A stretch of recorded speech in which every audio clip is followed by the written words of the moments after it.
Joining me now via Skype is Redskins beat writer Mike Jones. And Mike, welcome back to Post Sports Live.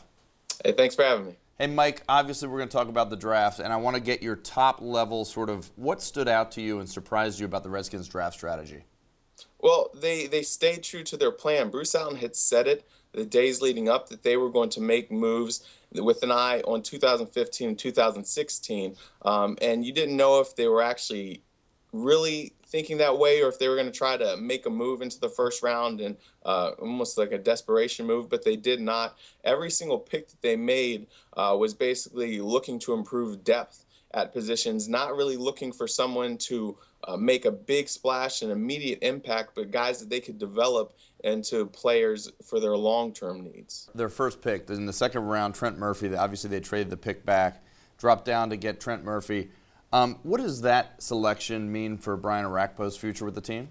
I don't know if it means a whole lot because if the scouting report on Murphy is that he's a hardworking guy, strong, good hands, but he's not very explosive.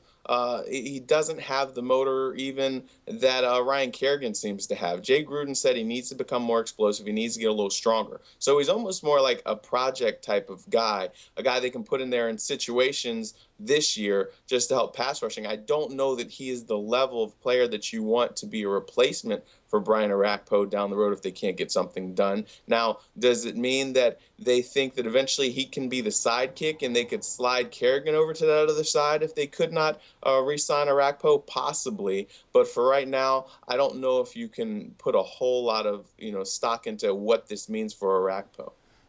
Do you expect to see many sets this year with Kerrigan, Orakpo, and Murphy on the field at the same time? Yeah, I think so, because Jim Haslett wanted to do a lot of that. During training camp, we saw a lot of Brandon Jenkins, Kerrigan, and Orakpo. Sometimes it was Rob Jackson, and things just didn't really pan out in the season. Jim Haslett's going to take advantage of having them, and he'll find packages so he can do that. Of the 8 draft picks, Mike, which of them do you expect to possibly start this season and or significantly contribute this year? The guy who's got the best chance of starting would be right tackle Morgan Moses out of UVA. This is a guy who had a late first round, early second round grade. He ended up sliding down to the third round where the Redskins were able to get him. So that's pretty good value. I liked what I saw out of him when the week at Senior Bowl practices where he was really showed good mobility. He's got to get a little bit stronger, but they really like what they have in him. He's going to compete with Tyler Columbus for that right tackle starting job. The other guys, I'm not so sure that we will see any of them start. I think the cornerback out of Clemson, Bashaud Breeland, that they got in the 4th round, he's going to be used a lot on special teams. Some of these other guys, they made sure that these were guys who do well in special teams. The tight end that they got out of Indiana, Ted Bolzer. Jay Gruden talked about that as one of his attributes. He said that he runs down the field like a, quote, war daddy.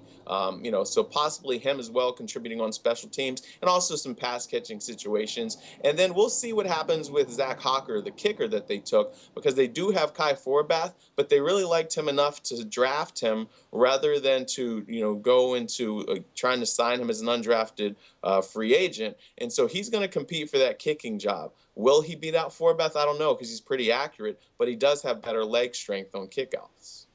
Mike, last question. What does the net gain of this draft tell us about new head coach Jay Gruden? How big of a role did he have in selecting these players? Well, I know that they wouldn't have pulled the trigger on any of them if he did not want them. This was a collective, effort here with, Jay Gruden and Bruce Allen. You can tell that this regime really wants to build for the long term. They want to fortify and strengthen their depth. They know that they have to get better at building and using their draft picks. In the past, they have had not had a lot of success with those draft picks. We've seen a lot of guys just not pan out. And Gruden has stressed that they've got to find guys that they can develop. All these guys they're counting on next year or the year after that being key contributors.